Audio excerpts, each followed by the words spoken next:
بالله من شرور أنفسنا ومن سيئات أعمالنا من يهده الله فلا مضل له ومن يضلل فلا هادي له وأشهد أن لا إله إلا الله وحده لا شريك له وأشهد أن محمدا عبده ورسوله أما بعد فإن خير الحديث كتاب الله وخير الهدي هدي محمد صلى الله عليه وسلم وشر الأمور محدثاتها وكل محدثة بدعة وكل بدعة ضلالة وكل ضلالة في النار.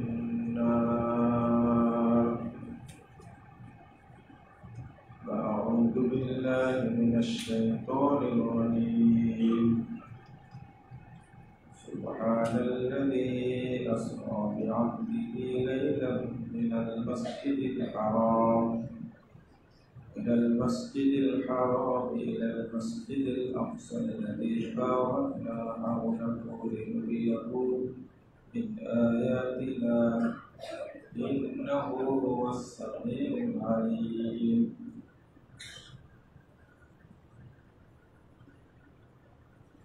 قال صلى الله عليه وسلم كل أمتي يدخلون الجنة إلا من أبى قيل من أبى قال من أطاعني دخل الجنة ومن عصاني فقد أبى رواه البخاري. وقال صلى الله عليه وسلم إن الله لا يقبل من العمل إلا ما كان له خالصا وابتغي به وجهه رواه النسائي بإسناد صحيح. সম্মানিত মুসল্লিবৃন্দ, আমরা আল্লাহর অশেষ রহমত এবং বরকতে রমাদান মাস সম্পূর্ণ করেছি। এখন আমরা শাওয়াল মাস অতিক্রম করছি। যারা রমাদান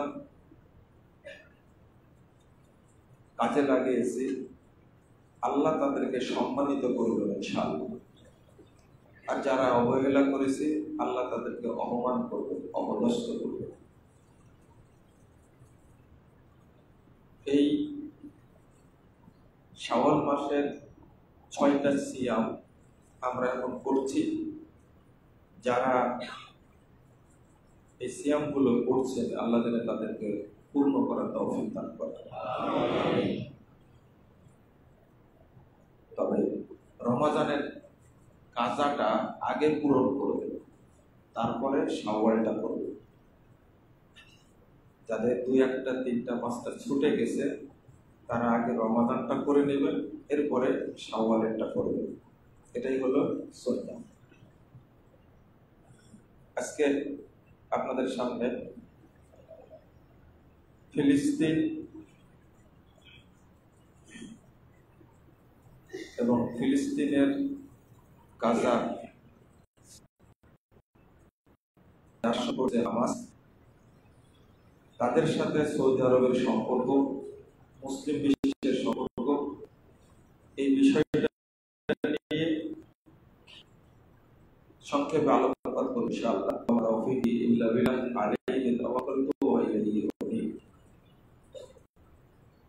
ফিলিস্তিন মূলত নবী রাসূলের দেশ।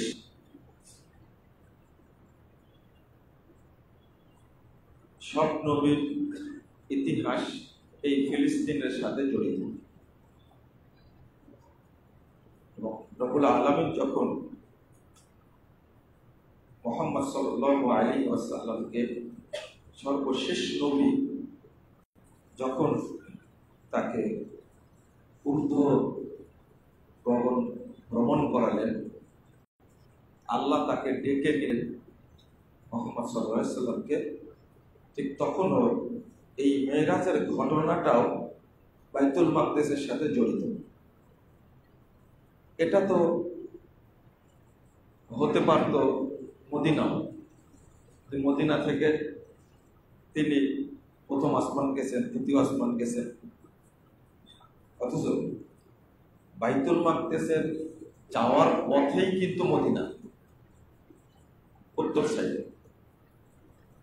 কিন্তু আল্লাহ তা করেননি। বাইতুল মাকদিস থেকে আল্লাহ নিয়ে গেছেন মুহাম্মদ সাল্লাল্লাহু আলাইহি ওয়াসাল্লাম। আল্লাহ বলেছেন সুবহানাল্লাযী আসরা বিআবদিহি লাইলাম মিনাল মাসজিদিল হারাম ইলাল মাসজিদিল আকসা। আল্লাহ ভ্রমণ করিয়েছেন।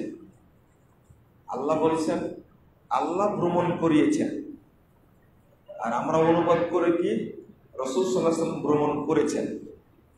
যখন আপনি এই কথাটা বলেন তখন প্যাচটা লেগে যায় যে তাহলে রাসূল সাল্লাল্লাহু আলাইহি ওয়াসাল্লাম মানুষ হিসাবে কিভাবে ভ্রমণ করলেন।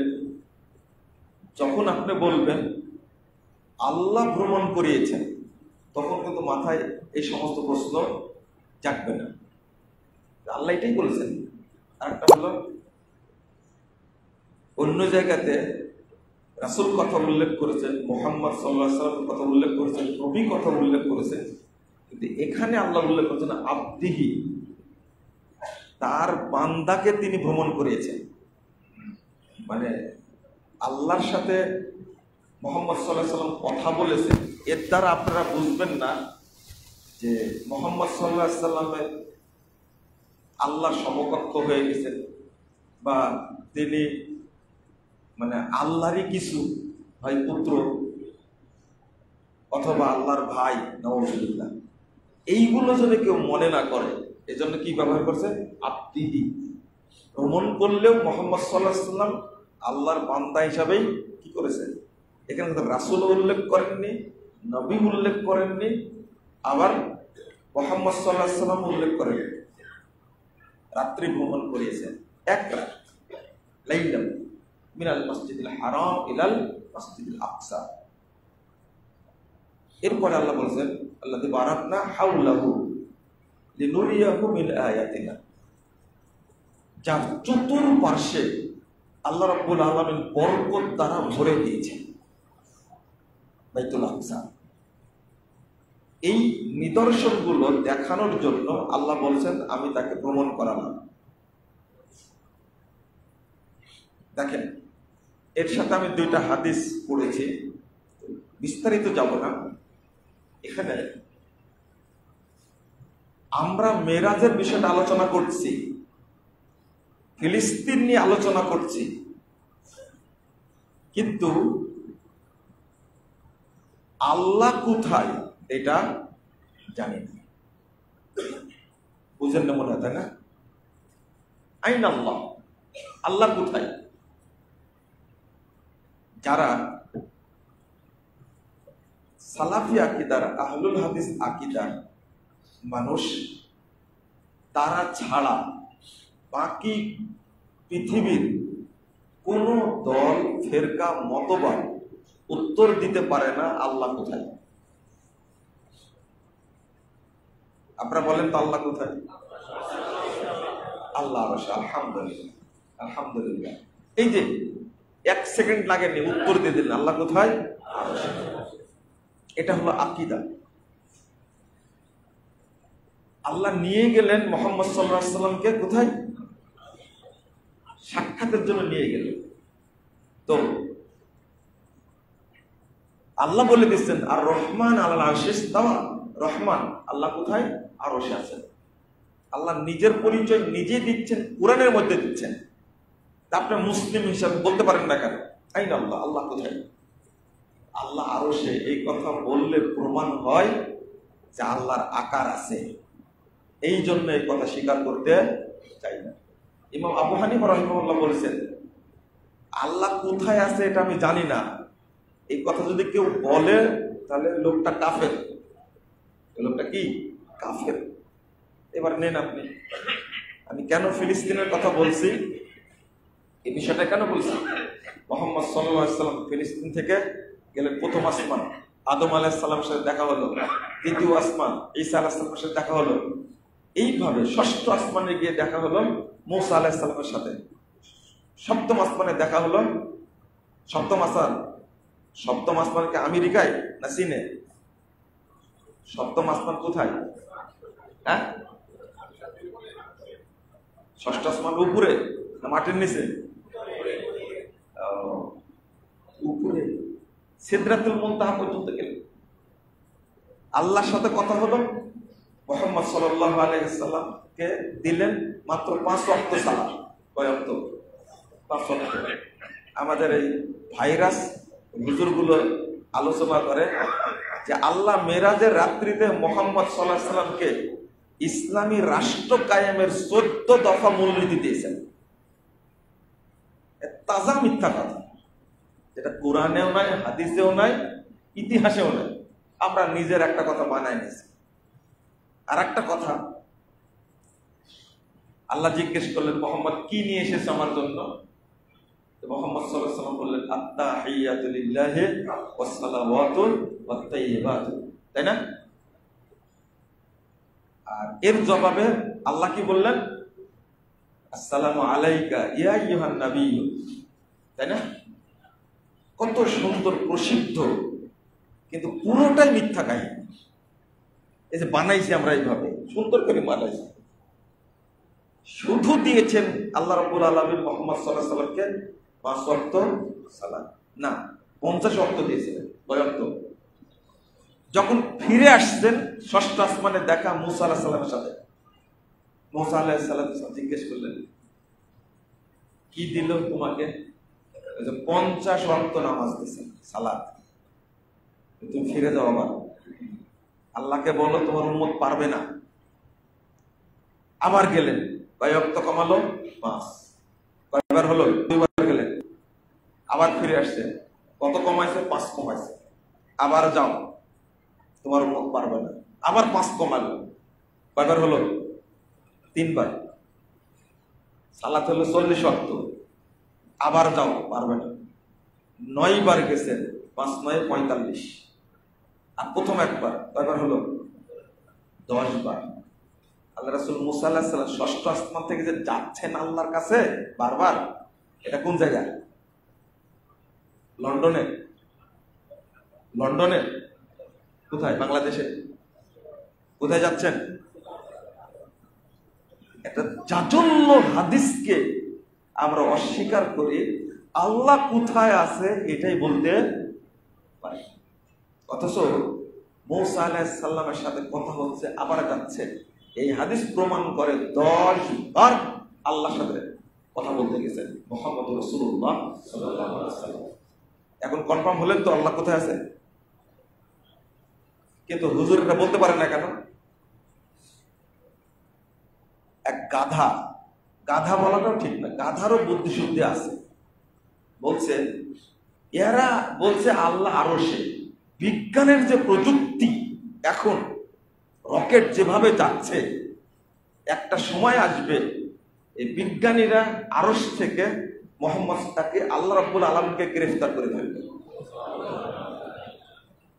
আমি যে কথা বলি, কিছু কথা কড়া করে বললে আপনারা বলেন যে এত কড়া বলেন কেন? একে কি বলবেন আপনি বলেন তো দেখে? যে আল্লাহকে গ্রেফতার করবে বিজ্ঞানীরা, এই হারাম করে কি শাস্তি হওয়া উচিত বলেন? বিজ্ঞানীরা এখন পর্যন্ত কি প্রথম আসমানে নাগাল পেয়েছে? প্রথম আসমানকে এখানে মনে করছেন আপনি? মুহাম্মদ সাল্লাল্লাহু আলাইহি ওয়াসাল্লাম ঢুকতে লাগছে, দরজা বন্ধ। ওই পাশে জিজ্ঞেস করছেন বানানটা, কে আপনি? জানা জিবরিল। আমি জিবরিল। মাম্মা তোমার সাথে কে? আমার সাথে মুহাম্মদ সাল্লাল্লাহু আলাইহি ওয়াসাল্লাম।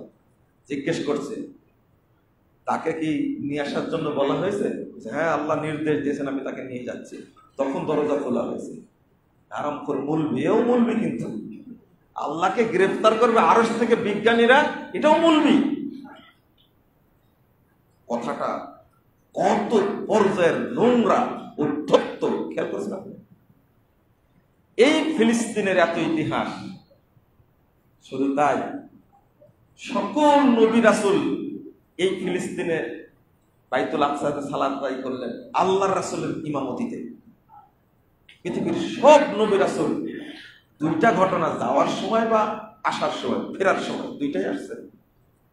রাসূল সাল্লাল্লাহু আলাইহি ওয়াসাল্লাম আছেন, ইব্রাহিম আলাইহিস সালাম আছেন, আদম আলাইহিস সালাম, ঈসা আলাইহিস সালাম, মূসা আলাইহিস সালাম, দাউদ সুলাইমান আলাইহিস সালাম, এত নবী রাসূল আছেন। এখন ইমামতি করবেন কে? ঠিক এই মুহূর্তে জিবরিল আমিন আমাদের রাসূল মুহাম্মদ সাল্লাল্লাহু আলাইহি ওয়াসাল্লামের হাত ধরে বলেছেন, সবাই থাকলে ইমামতি করবেন আজকে। কত বড় নবীর উম্মত আমরা চিন্তা করতে পারছি, কত বড় নবীর উম্মত। রাসূল সাল্লাল্লাহু আলাইহি ওয়াসাল্লাম বলছে, আমি ইমামতি করলাম, 2 রাকাত সালাত পড়েছেন। এটা নফলও হতে পারে, নফলটাই বেশি বলছে, 2 রাকাত সবাইকে নিয়ে পড়ছেন। আমি যখন সালাম ফিরালাম, পিছনে ফিরে দেখছি পৃথিবীতে যত নবী রাসূল এসেছেন সবাই আমার মুক্তাদি, সবাই মুক্তাদি। এ হলো ফেরেশতার ইতিহাস। আরো ঘটনা আছে, বুরাক যখন গেল কিভাবে হলো না হলো সব ইতিহাস আছে। সর্বশেষ নবীর সম্পর্কটা ফিলিস্তিনের সাথে ছিল না।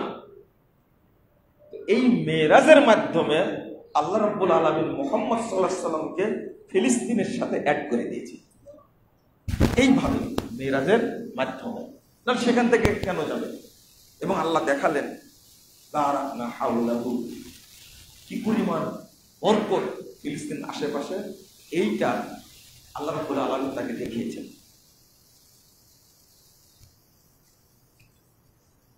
কাবা প্রথম প্রতিষ্ঠিত 3366 নম্বর হাদিস। আল্লাহ বলেছেন, আউয়ালু বাইতিন উদিয়া লিন-নাস লাল্লাযী বিবাক্কা মুবারাকাও ওয়া হুদাল লিল আলামিন। 96 নম্বর আয়াত সূরা আল ইমরান। আল্লাহ বলেছেন, প্রথম ঘর যেটা মক্কায় নির্মিত হয়েছে ইবাদতের জন্য, সেই ঘরটার নাম কি বলেন? কাবা। আপনাদের বলা নিলাম কেন বলেন তো? মুসলিমদের প্রথম কেবলা কোনটা? দেখেন উত্তরটা সবাই দিলেন, অথচ এটা ইহুদিদের কথা। এটা কি কাদের কথা? ইহুদিদের।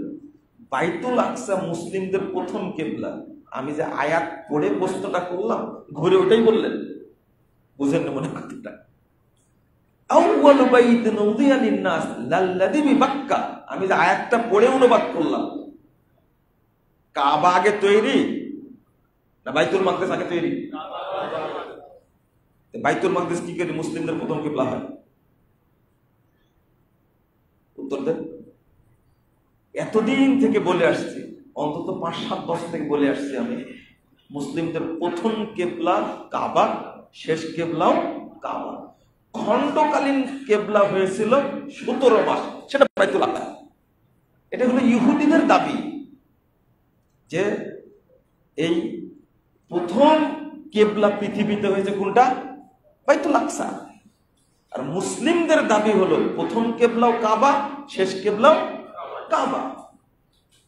আপনারা উত্তর দিলেন এই সাভার মসজিদের মুসল্লি। চিন্তা করেন, এই যে আমি কথাগুলো এইভাবে বলি, না জেনে যে গালিগালাজ করেন,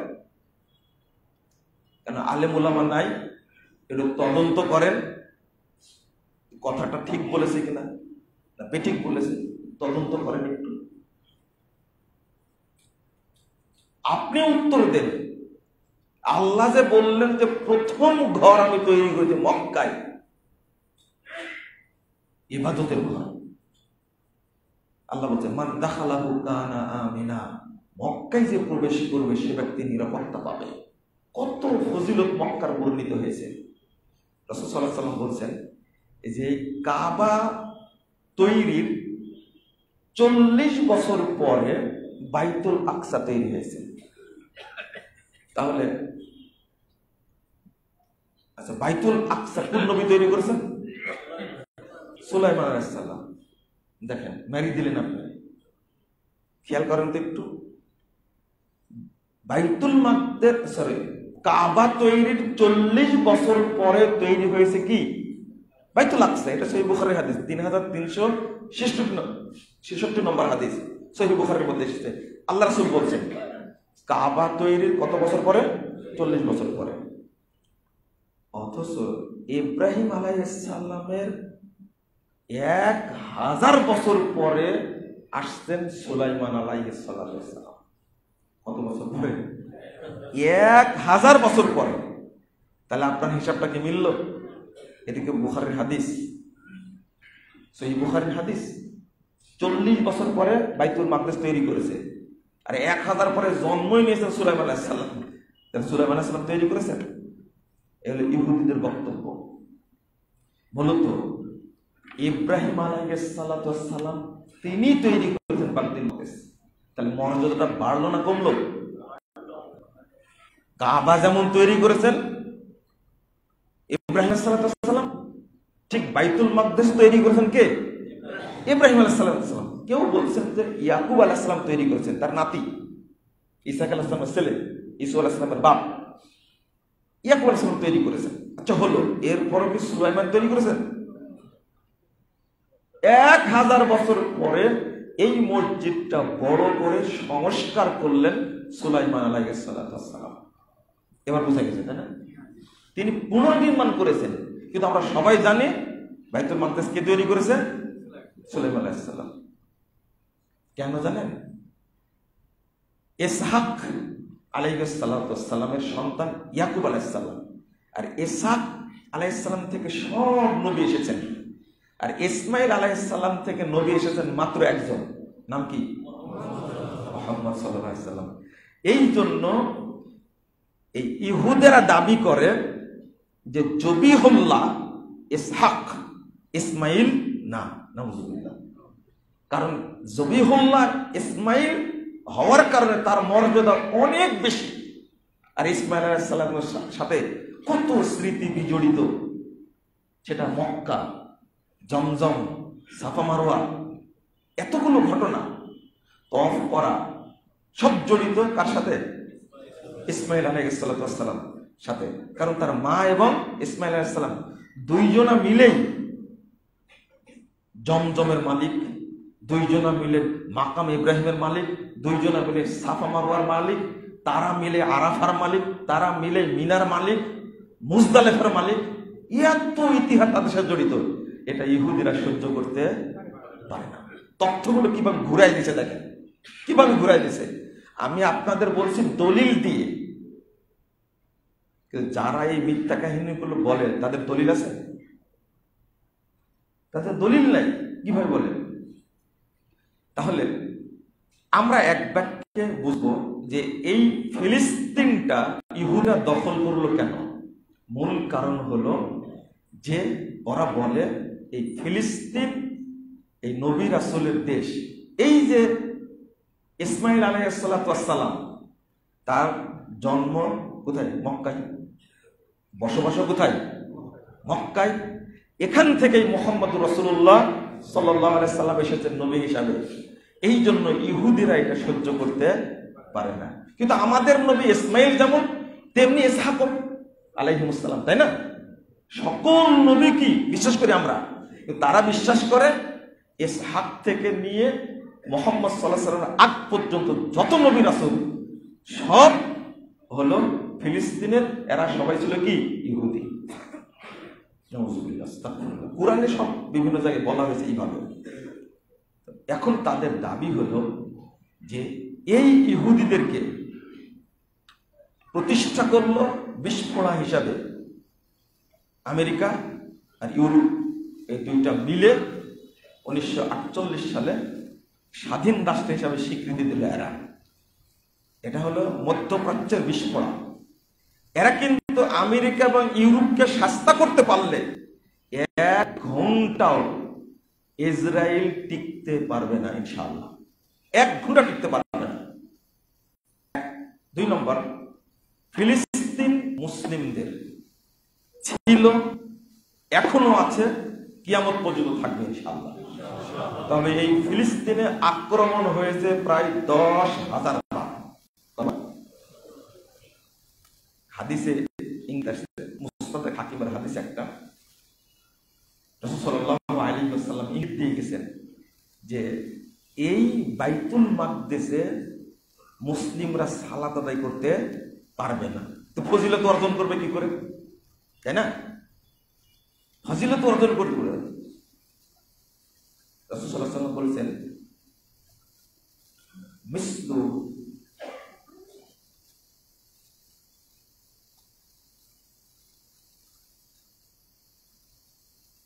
কৌসু ফারাসিহি। আল্লাহ রাসূল সাল্লাল্লাহু আলাইহি ওয়াসাল্লাম বলেছেন, তিনটা হাদিস বলেছেন তিন রকম শব্দে। ঘোড়া যখন বাঁধেন আপনি, তাই না, ঘোড়া ঘুরে না, তো বলছেন যত ঘোড়াকে ছেড়ে দিবে লম্বা যত করবে ঠিক তত দূরে ঘুরবে, তাই না? গরু আপনারা কি বলেন, বাড়তে খেতে দেন ছাগল। মুহাম্মদ রাসূলুল্লাহ সাল্লাল্লাহু আলাইহি ওয়াসাল্লাম বলছেন যে বাইতুল মাকদেসে যেতে না পারলেও আমার উম্মতের মন যদি বাইতুল মাকদেসের প্রতি মহব্বত থাকে, তাহলে এই মহব্বতের কারণেই পৃথিবী এবং পৃথিবীর যা কিছু আছে সব বিক্রি করলে, দান করলে যত নেকি হবে, শুধু মহব্বত রাখলে তত নেকি হবে।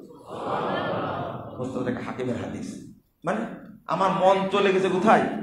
বাইতুল মাকদেস।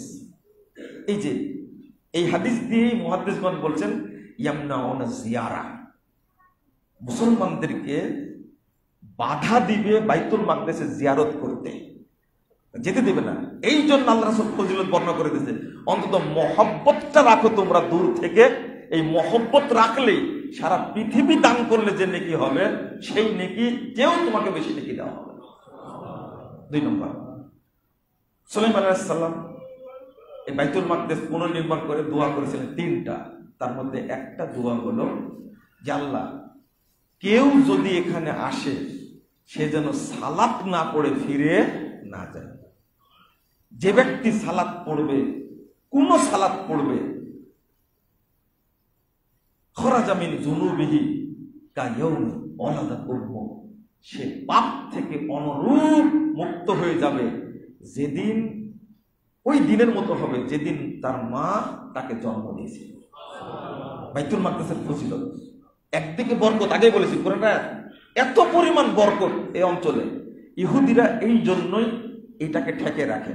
তবে ইহুদিরা পৃথিবীর যেখানেই থাক, কোরআনের উপরে ঈমান আনেন আপনি, যুরিবাত আলাইহিমুয যিল্লাতু ওয়াল মাসকানা আইনামা সুকিফু।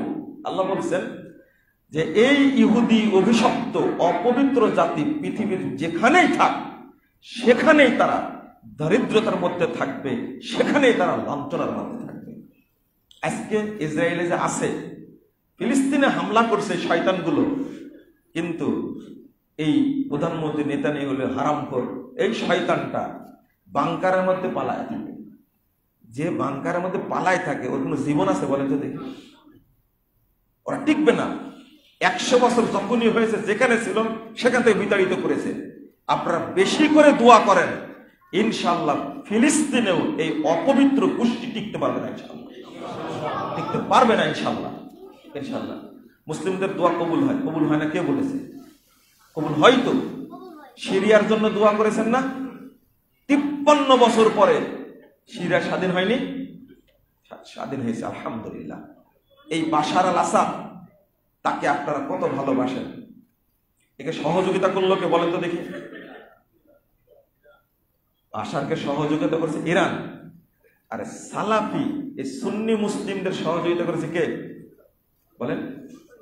সৌদি আরব। এই যে যাকে খণ্ডকালীন প্রেসিডেন্ট করা হলো, প্রধানমন্ত্রী করা হলো, সিরিয়া বিজয়ে প্রথম সাক্ষাৎ করতে গেছেন কোথায়? সৌদি। দেখছেন না ছবিটা? মোহাম্মদ বিন সালমানের সাথে ছবি। কেন গেছেন? কৃতজ্ঞতা প্রকাশ করার জন্য। সৌদি এবং কুয়েত যে পরিমাণ অস্ত্র দিয়েছে এই বাশারের বিরুদ্ধে সংগ্রাম করার জন্য, ঠিক এই কাজটাই করছে এখন ইয়ামানে, এবং এই সালমানি করেছে। এসে এই সালমানি এসে আগের বাচ্চা আব্দুল্লাহ ইয়ামানে হামলা করেনি, তার আগে ফাহাদ হামলা করেনি, কিন্তু সালমান হলেন, আপনারা বলবেন যে সৌদি আরবের এত প্রশংসা করেন কেন, তাই না? সৌদি আরবের ইতিহাস সম্পর্কে আমি টুটাফাটা জানি, কিন্তু বাংলাদেশের আপনারা যারা মুসলিম সৌদি আরব সম্পর্কে কিছুই জানেন না। Zero zero. যেটা মিডিয়ায় দেখেন, যেটা বাংলাদেশের মিডিয়া দেখায়, ওইটা আপনারা দেখেন, তাই না? সত্য মিডিয়াটা কি সেটা খুলতে আপনাদের একটা পত্রিকার নাম বলি, আরব নিউজ। পত্রিকা পড়েন তো, আল জাজিরা পড়েন তো। আসলে পড়ার যোগ্যতা তো আমাদের নাই, তাই না? আল জাজিরা কি রিপোর্ট করছে একটু দেখেন তো। রয়টার্স কি রিপোর্ট করছে কোনদিন পড়ে দেখেন আপনারা? রয়টার্স কি সৌদি আরবের পত্রিকা? তো আল জাজিরা কি সৌদি আরবের? এই রিপোর্টগুলো আপনারা দেখবেন সৌদি আরব সম্পর্কে তারা কি বলছে। একটা স্বাধীন চ্যানেল হলো আল জাজিরা। আমি যেটা বলতে চাচ্ছি যে মোহাম্মদ বিন সালমান প্রিন্স আর তার বাবা সালমান বিন আব্দুল আজিজ, তিনি এসে এই ইয়ামানকে ধরলেন। এই ইয়ামানের সুন্নি মুসলমানদেরকে 2 মাসে 7,000 আলেমকে হত্যা করেছে। আপনার এখানে খুতবা দেয় মুকাররম বিন মহসিন, জানেন তো, তাই না? ওকে একদিন প্রশ্ন করবেন যে এই মুকাররমের ক্লাস রুমমেট ছিল সৌদি আরব মদিনা বিশ্ববিদ্যালয়ের রুমমেট ছিল ফারেস, ওর নাম ফারেস। তখন মাস্টার্সে করতে আমার সাথে দেখা হয়েছে, খুব সুন্দর একটা ছেলে। যেহেতু তার বড় ভাই আমি, ফারেস আমার একটা বই হাতিয়া দিল, কথা বললেন। যখন ইয়ামানের যে অবস্থা, এই ছেলেটা দীর্ঘ 9 বছর ইয়ামানে ঢুকতে পারে না। তার বড় ভাইকে হত্যা করা হয়েছে, আলেমদের কি হত্যা করেছে আপনি ভালো জানেন, নয় ছেলে ভালো জানবেন। যখন হামলা শুরু করলো সালমান, তখন বলছে যে ঘুমাই না, সারাদিন দেখি, সারা রাত দেখি ও জেগে থাকে, কাঁদে, মাঝে মাঝে শব্দ শোনা যায়, আর দোয়া করে শুধু সৌদি আরবের শাসকের জন্য। আমার কাছে শুনবেন না, মুকাররমের কাছে শুনবেন, আপনারা আরো ভালো করে বলতে পারবেন। এই ইয়ামানও একদিন শিয়া মুক্ত হবে ইনশাআল্লাহ, ইনশাআল্লাহ। এখন আমি যেটা বলতে চাইব, এই যে এখন যুদ্ধটা চলছে, আপনাদের অনেকের প্রশ্ন, সৌদি আরব তো কোনো সহযোগিতা করে না, আর এত গালিগালাজ করেন সৌদি আরবকে আপনারা। শোনেন, আমাকে যদি আপনি ইহুদি বলেন, কি বলেন? ইহুদি বলেন। মুজাফফর বিন মোহসিন ইহুদি বা ইসরায়েলের দালাল, এর সাথে আর একটা কথা যোগ করবেন, যদি আপনার মাথায় বল থাকে, আমি শিখাইতে আপনাকে বলবেন যে মুজাফফর বিন মোহসিন আহলে হাদিসরা ইহুদিদের দালাল, এই কথার সাথে যোগ করবেন। যদি দালাল না হয় তাহলে আমি ইহুদির দালাল। কথা বলছেন? কথা কি বুঝছেন? আমি কথাটা ঘুরা বলতে পারবো, কিন্তু আপনিও বলবেন যদি মুজাফফর বিন মোহসিন আহলে হাদিসরা ইহুদির দালাল না হয়, তাহলে আল্লাহ আমার উপরে গজব নাযিল করবে। বলেন তো একবার দেখি, বাংলাদেশে কারো সাহস আছে কিনা? কথাটা কি বুঝতে পারলেন আপনারা? এটা বলেন, আহলে হাদিসরা ইহুদিদের দালাল। যদি দালাল না হয় তাহলে আমার উপর আমার বউ হারাম হয়ে যাবে। বলেন তো, একটা বাক্য শুধু বাড়ায় বলেন। ঘোষণা দিলাম, বাংলাদেশে যারা বলছে আমাদের গালি দিচ্ছে, তাদেরকে এই বাক্যটা বলতে পারবে যদি মাজায় বল থাকে। আপনি কি বুঝতে পারলেন? শুধু এটা বলুন, গজব নাযিল হবে। আর আমি বলছি, আহলে হাদিসরা যদি মুজাফফর বিন মোহসিন যদি ইহুদিদের দালাল হয়, তাহলে আমার উপরে আল্লাহ আগে গজব নাযিল করুন। কথা বুঝতে পারেন? এই মেম্বারে দাঁড়িয়ে বললাম, আল্লাহকে বলছি, আমরা যদি ইহুদি খ্রিস্টানদের দালাল হই, আল্লাহ যেন আমার উপরে গজব নাযিল করে। আমি বললাম, আমি দোয়া করলাম। তুমি যদি বলতে না পারো, আমি যদি না শুনি এটা, তাহলে আমরা বুঝে নেব কি তুমি কথাটা কি বলতেছ সত্য না হলে গালিটা ঘুরে যায় না? সত্য না গালিটা ঘুরে যায় না? লা হাওলা ওয়ালা কুওয়াতা ইল্লা বিল্লাহ। আমি যেমন বললাম শক্ত করে বলো দেখি, এর নাম হলো মুবাহালা। এর নাম কি? মুবাহালা। আর যদি মাঠে ডাকতে চাও, সরলা উদ্যানে আসো, আমি থাকবো, তোমরা সবাই থাকবে, তুমি দোয়া করবে, আমি করবো। আল্লাহ কথা কি বুঝতে পারছেন? তুমি দোয়া করবে, আমিও দোয়া করবো।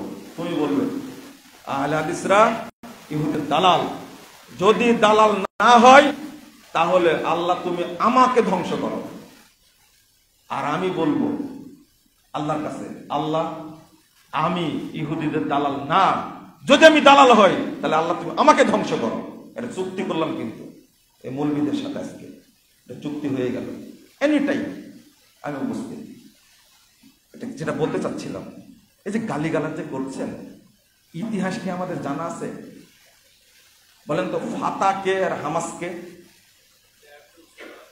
আমাকে যাই বলেন না কেন, আমাকে মেরে ফেললেও যতক্ষণ সুযোগ আছে বলতে দিবেন, বলবেন। ইনশাআল্লাহ গ্রেফতার করলে তো আলাদা ব্যাপার, কিন্তু আমি বলবো। আর বেনামাজির যে দাপট দেখছি, বুঝছেন, জমশেদ মজুমদার শুধু বলেছে যে ফজরের নামাজটা পড়েছে কিনা, ফজরের নামাজটা পড়েছে কিনা, এই জন্য তার পিছনে লেগে গেলেন। তার নাকি আইডি নাকি পেজ হ্যাক করে ফেলেছে, অনেক কিছু করছেন। আচ্ছা, বেনামাজি আপনি আপনি ফিলিস্তিন দখল করতে যাবেন আপনি বেনামাজি হয়ে, আর আল্লাহ আপনাকে বিজয় দান করবে? আপনি তো কাফের। আল্লাহর কাছে সবচেয়ে নিকৃষ্ট জাতি কি? কাফের। আপনার শুনেন, যে নামাজ পড়ে না ওই ইসরায়েলের চেয়েও খারাপ, কিন্তু যে নামাজ পড়ে না ইহুদির চেয়েও খারাপ, কিন্তু যে নামাজ পড়ে না ও বিধর্মীর চেয়েও খারাপ। আর ইহুদি খ্রিস্টান বিধর্মীরা মুরতাদ না। আর মুসলিম ঘরে জন্মগ্রহণ করে আপনি নামাজ পড়েন না মানে মুরতাদ হয়ে গেছেন। আপনাকে হত্যা করা ফরজ। মুসলিম সরকার থাকলে আপনাকে হত্যা করা হতো। এটা হল মাসালা। ইহুদি খ্রিস্টানের চেয়ে বেশি খারাপ হবে। আপনার গায়ে আগুন ধরলো কেন? জামশেদ মজুমদার সাহেব শুধু বলেছে কি, আজকে ফজর নামাজটা এক ওয়াক্তের কথা বলেছে, আর আপনি সারা বছর নামাজ পড়েন না, আর রমজান মাস আসলে ইফতারি খাওয়ার জন্য মসজিদে আসেন। কত বড় বাট পারে না বলে তো দেখি। আর কি মুসলিম এক ওয়াক্ত নামাজ ছেড়ে দিলে মানুষ কাফের হয়ে যায়, ওর সাড়ে কয় ওয়াক্ত বলে তো দেখি। যেটা বলছিলাম, হামাস আর ফাতা, ফাতা তৈরি করেন ইয়াসির আরাফাত সহ 1959 সালে, 1959 সালে, কত আগে।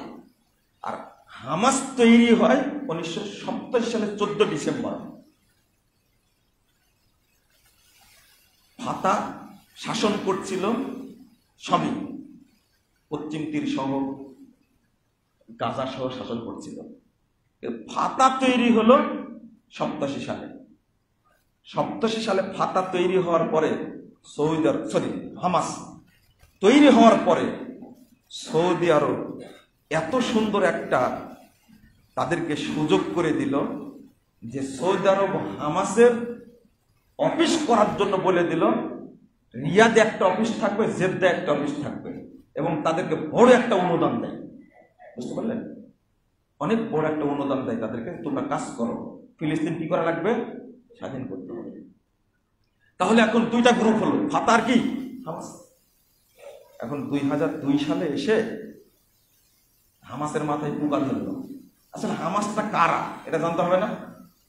হামাসটা হলো মিশরের মুসলিম ব্রাদারহুডের ফিলিস্তিন শাখা হামাস।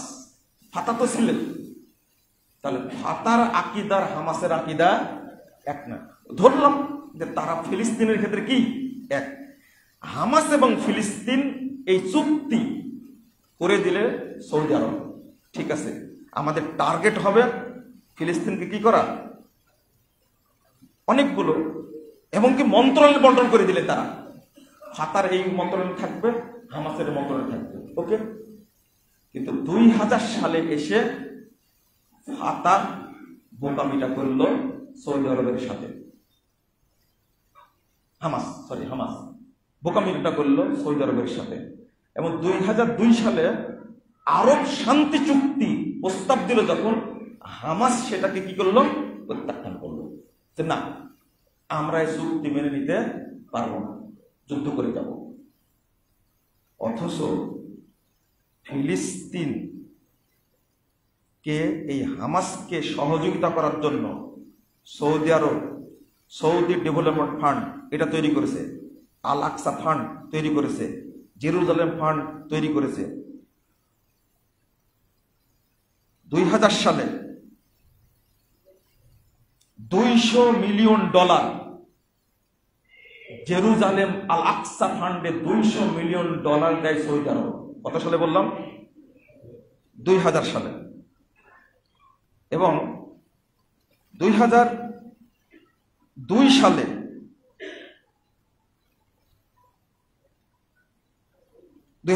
সালের কথা আসে, $100 মিলিয়ন দেয় সৌদি আরব। 2014 সালে গাজা পুনর্নির্মাণে সৌদি আরব দেয় $500 মিলিয়ন। 2015 সালে দেয় আপনার আবার প্রতি মাসে $20 মিলিয়ন দেওয়ার জন্য সৌদি মন্ত্রণালয়টা পাশ করা হয় এবং প্রতিনিয়ত সেটা দিয়ে যাচ্ছে। মনে হয় এই যে কথাগুলো বললাম এর আগে আপনি কারো কাছে কথাগুলো শোনেন না, কারো কাছে শোনেননি, বলবে না। বাংলাদেশের মুনাফেক মিডিয়ায় কথাগুলো বলবো, ওরা শুধু গালি দিতে জানে। আমি শেষ করব।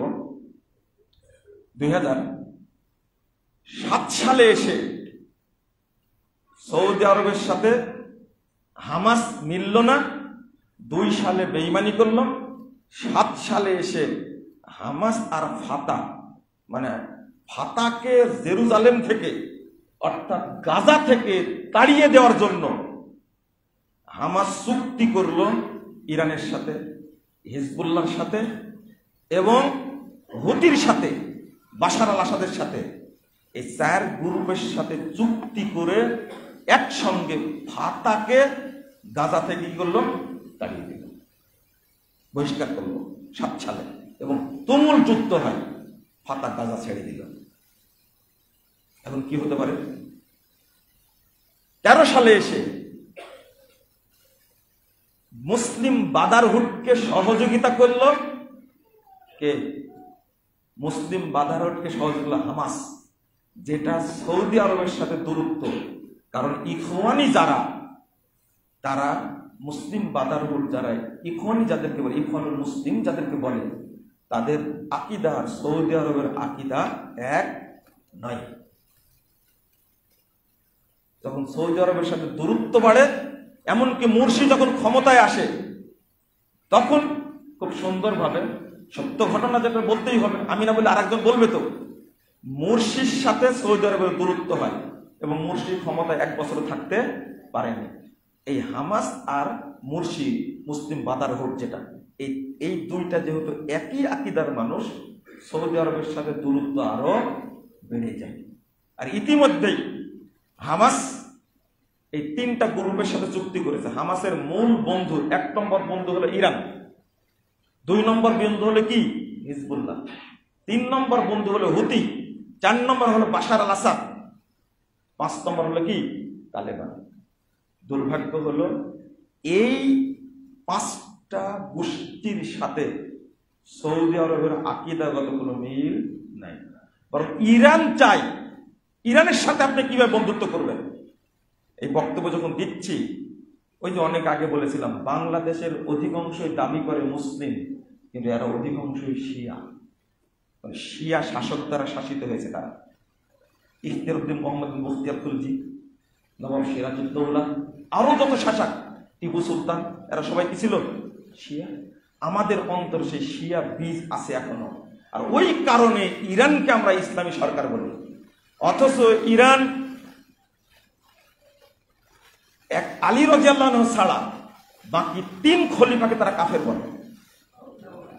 বর্তমান রাফেজি শিয়া, এই খোমেনি এ তৈরি করেছে শিয়া, বাশার হলো নুসাইরিয়া। আমি শিয়াদের উপরে বক্তব্য দিয়েছি আগে, আপনারা শুনে নেবেন, একবার পরিষ্কার। ইমাম ইবনে বাজ রাহিমাহুল্লাহ আজ থেকে 60 বছর আগে ফতোয়া দিয়েছে যে ইরানের শিয়ারা কাফের, তারা মা আয়েশা রাদিয়াল্লাহু আনহাকে জিনাকারিনী মনে করে। আমাদের কাছে যে কোরআন আছে, এই কোরআনকে এই শয়তানগুলো বিকৃত করে আমাদের কাছে 30 পারা, ওরা করেছে 90 পারা। আমাদের কোরআনের আয়াত 6236টা, আর তাদের কোরআনের আয়াত প্রায় 18,000। 318, খেয়াল করেছেন? ওদের কোরআন কয় পারা? 90 পারা। তারা ইরানে বহু গির্জা, খ্রিস্টানদের ইহুদিদের গির্জা আছে, ইরানে তেহরানে কোন জায়গাতে একটা সুন্নিদের মসজিদ পাবেন না, কোথাও পাবেন না। এই ইরান সৌদি আরবে হামলা করে, ওদের টার্গেট আমরা মক্কা এবং মদিনাকে দখল করব এবং আয়েশাকে কবর থেকে উঠে আমরা জেনার শাস্তি কার্যকর করব। যদি ইরানের প্রতি সামান্য দুর্বল থাকে, আপনি কাফের, আপনি মুসলিম না, আপনি কাফের। মা আয়েশাকে যারা গালি দেয় তাদেরকে আপনি ভালোবাসেন মানে? এই হুতি বিদ্রোহীরা মা আয়েশাকে গালি দেয়, উসমান রাদিয়াল্লাহু আনহু গালি দেয়, আর তাদের সাথে যদি হামাস আতাক করে, আকীদাগত সম্পর্ক হামাসের সাথে আমার কোনো সম্পর্ক থাকবে না। গতকাল রিপোর্ট বের করেছে ইসরায়েল মন্ত্রী, পড়েছেন রিপোর্টটা? পড়েছেন রিপোর্টটা? পড়েন, তা পড়বেন কেন? এই ইরান বলেছে $500 বিলিয়ন সহায়তা করার প্রস্তাব দিয়েছে, তোরা ইসরায়েলে হামলা কর, টাকা আমরা দেব। গত অক্টোবরের ঘটনা, এই অক্টোবর না, গত অক্টোবর হামলা করে দিল। অবস্থাটা কি দাঁড়ালো এবার? যাদের অস্ত্র নাই, কিছু নাই, হামলা এই যে জ্বলতে থাকলো, প্রায় 50,000 ফিলিস্তিনি মুসলিম মা বোনকে হত্যা করেছে। এই যে সিহারা দেখবেন কি করে আপনি,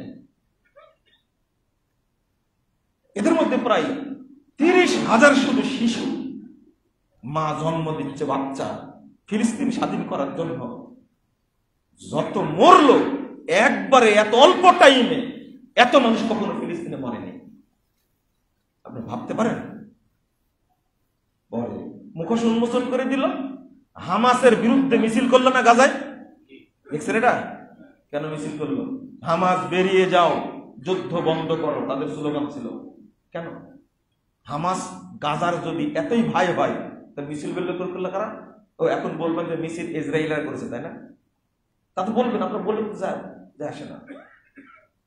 সারা বছর ফিলিস্তিনের জন্য দোয়া করি, সারা বছর কুনুতে নাজিলা পড়ি। মনে হয় আহলে হাদিসদের মধ্যে কুনুতে নাজিলা আমি বেশি পড়ি, জুমাতে বেশি পড়ি, মোহাম্মদপুর মসজিদে পড়ি, এবং যত বড় বড় সম্মেলন হয় হাজার হাজার মানুষকে নিয়ে ফিলিস্তিনের উদ্দেশ্যে আমি কুনুতে নাজিলা পড়ি। আমাকে সবচেয়ে বেশি গালি দেওয়া হচ্ছে, তাই না? আহলে হাদিসরা কুনুতে নাজিল বলে ফিলিস্তিন মুক্তির জন্য, এবং মুক্ত হবে ইনশাআল্লাহ। ছোট্ট একটা ইতিহাস, যখন সিরিয়া বিজয় হতে যাচ্ছে, কত সুন্দর চুক্তি দেখেন। ইসরায়েল যুদ্ধ বন্ধ করলো, তারপরে হেজবুল্লাহ যুদ্ধ বন্ধ করলো, ইরান যুদ্ধ বন্ধ করলো, করে সিরিয়া দখলের জন্য ঘুরে নিল ওইদিকে। কারণ সিরিয়া হাতে চলে যাচ্ছে কাদের? সুন্নিদের। এরপরে টিকতে পারেনি, এখনো হামলা করছে। ইরান এখনো হামলা করছে সিরিয়ার উপরে। কেন হামলা করবে? এইগুলো আপনারা একদিন না বুঝলেও 10 বছর পরে বুঝবেন ইনশাআল্লাহ। আল্লাহ বোঝার তৌফিক দিবেন ইনশাআল্লাহ। আমি আশা করি মানুষের অন্তর আল্লাহ খুলে দেবেন ইনশাআল্লাহ। অন্তর থেকে দোয়া করবেন, আল্লাহ যেন ফিলিস্তিনকে স্বাধীন করে দেন, আল্লাহ যেন এই অপবিত্র ইহুদিদেরকে নিশ্চিহ্ন করে দেন, সারা পৃথিবীতে কোথাও যেন ঠাঁই না পাতা। হুমায়ুন রাদিয়াল্লাহু আনহু দোয়া করেছিলেন, আল্লাহুম্মা আহসিহিম আদাদা ওয়াকতুলহুম বাদাদা ওয়ালা তুবকি মিনহুম আহাদা। আল্লাহ, তুমি তাদেরকে গুনে গুনে রাখো, তাদেরকে তুমি একসঙ্গে ধ্বংস করে দিও, তুমি তাদের একজনকে পৃথিবীতে ছেড়ে দিও না। হুমায়ুন রাদিয়াল্লাহু আনহু দোয়া কবুল হয়েছিল, আমরাও দোয়া করছি কবুল হবে ইনশাআল্লাহ একদিন। ফিলিস্তিন আমাদের আছে, থাকবে আমাদেরই, ওখান থেকে বিজয় শুরু হবে ইনশাআল্লাহ। সিরিয়া যেভাবে বিজিত হয়েছে, ফিলিস্তিনে বিজয় লাভ করবে ইনশাআল্লাহ, এবং এই শিয়া মারদুদ গুলোকে যেন আল্লাহ ধ্বংস করে দেন। কত বেয়াদবের বেয়াদব। ইরান বলছে যদি পারমাণবিক পরিকল্পনা যদি বন্ধ করে দেয়, আমরা আমেরিকার উপরে হামলা করব। ইসরায়েলে কিছু করতে পারছে না, একটা ক্ষেপণাস্ত্র হামলা করলো। ক্ষেপণাস্ত্রটা ছিল এত মানবিক, ক্ষেপণাস্ত্রটা ছিল এত সাধু, একটা তেলা পোকা মরেনি। এসব ধোঁকা না, সব একটা রহস্যময় রাষ্ট্র হলো এই শিয়া ইরান। কোন মুসলিম যেন ইরানের পক্ষে না থাকে। আরে আমার হারাম আইন আছে, কলবের অন্তরের জিনিস, ইমানের জিনিস, মক্কা মদিনা, তাকে মহব্বত না করে আপনি ইরানকে মহব্বত করেন, আপনি কে মুসলমান বলেছে? এটা আপনাকে বুঝতে হবে। কে কার মাধ্যমে স্বাধীন হবে জানি না, তবে আল্লাহর কাছে দোয়া করি, আল্লাহ এমন নেতা আমাদের দান করো, তার মাধ্যমে তুমি ফিলিস্তিনকে স্বাধীন করে দাও। আমিন ইয়া রাব্বুল আলামিন। আল্লাহ তুমি ফিলিস্তিন ভাই বোনদের উপর রহমত নাযিল করো। আমি কোনোতে নাজেলা পড়বো, আপনারা আমার সাথে আমিন আমিন বলবেন। আমরা পড়তেই থাকবো, বলতেই থাকবো।